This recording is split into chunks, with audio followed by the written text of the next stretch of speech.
Hello, cooking crazy ચેનલમાં તમારું સ્વાગત છે।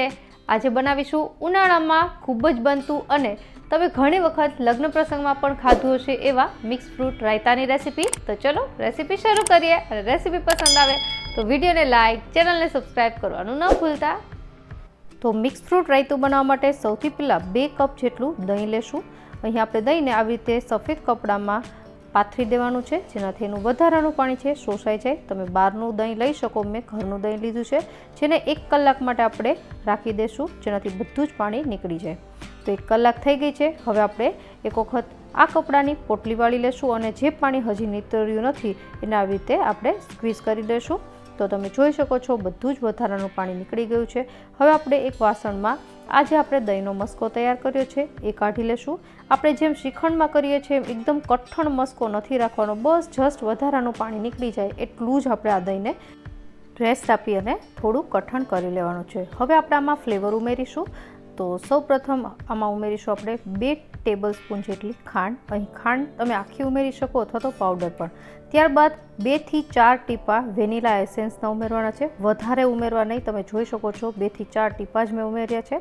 ત્યારબાદ 1/4 ટીસ્પૂન જેટલો એલચી પાવડર, જે આ રાયતાને એકદમ સરસ ફ્લેવર આપશે। ત્યારબાદ 1/4 ટીસ્પૂન કરતાં પણ ઓછું મીઠું, એટલે કે પિંચ જેટલું જ મીઠું નાખવાનું છે, ઝાઝું ન નાખવું। અને પિંચ જેટલો શેકેલા જીરાનો પાવડર, તમે શેકેલું આખું જીરું પણ નાખી શકો। અને 1/4 ટીસ્પૂન જેટલું સંચળ। હવે આ બધી વસ્તુને સારી રીતે પહેલાં તો ચમચાની મદદથી મિક્સ કરી લેવાની છે અને ત્યારબાદ આપણે આ દહીંને એકદમ લીસું બનાવવા માટે વિસ્કરની મદદથી એને વિસ્ક કરી લેશું।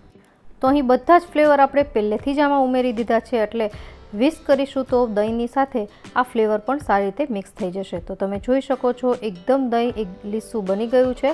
હવે આપણે આ દહીંને એકદમ ઠંડુ કરવાનું છે। જ્યારે પણ તમે રાયતું બનાવો તો દહીં એકદમ ઠંડુ કરી લેવું। તો હવે આપણે 1 કલાક માટે આ દહીંને ઠંડુ કરવા ફ્રીજમાં રાખી દઈશું। તો 1 કલાક પછી આપણે આ દહીંને રેફ્રિજરેટરમાંથી કાઢી લીધું છે અને તમે જોઈ શકો છો કે પહેલાં કરતાંની કન્સિસ્ટન્સી થોડીક થીક થઈ ગઈ છે। તો બસ ફ્રૂટ રાયતા માટે આપણે આવું જ દહીં છે તૈયાર કરી લેવાનું છે। હવે આપણે આમાં તમારી ચોઈસના તમે કોઈ પણ ફ્રૂટ ઉમેરી શકો। હું અહીં ઉમેરી રહી છું પહેલાં તો દ્રાક્ષ। તો અહીં દ્રાક્ષનું પ્રમાણ છે 1/4 કપ જેટલું છે। તો દ્રાક્ષ થોડી આપણે રાખી દઈશું છેલ્લે ગાર્નિશિંગ માટે। ત્યારબાદ ઉમેરીશું એમાં કેળું। તો મેં અહીં 1 કેળું છે જે લગભગ 1/4 કપ જેટલું છે। ત્યારબાદ સફરજન, એને પણ 1/4 કપ જેટલું છે। અને ત્યારબાદ છેલ્લે 1/4 કપ જેટલા દાડમના દાણા। તમે જો પપૈયું પસંદ કરતા હોય તો એ નાખી શકો, નાશપતી મળતી હોય તો એ પણ નાખી શકાય।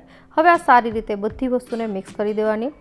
એક વસ્તુ ખાસ યાદ રાખવી, ફ્રૂટ નાખ્યા બાદ ક્યારેય પણ રાયતાને વધારે પડતું ચલાવવાનું નથી। એક વખત એને મિક્સ કરી લ્યો અને ઇન્સ્ટન્ટ જ એને સર્વ કરવાનું છે। તો આપણું આ ફ્રૂટ રાયતું તૈયાર છે। એટલા માટે હંમેશા દહીં ઠંડુ કર્યા બાદ જ ફ્રૂટ એમાં ઉમેરવા। તો અહીં મેં સર્વિંગ બોલમાં મિક્સ ફ્રૂટ રાયતું લઈ લીધું છે અને છેલ્લે આપણે દરેક ફ્રૂટથી ગાર્નિશ કરી લેશું। તો આપણું આ મિક્સ ફ્રૂટ રાયતું તૈયાર છે। ઉનાળાની ગરમીમાં આ રેસીપી ઘરે એક વખત જરૂરથી ટ્રાય કરજો અને મને તમારો અભિપ્રાય કમેન્ટ બોક્સમાં જણાવજો કે તમને રેસીપી કેવી લાગી। મળીએ નવી રેસીપી સાથે, ત્યાં સુધી બાય બાય।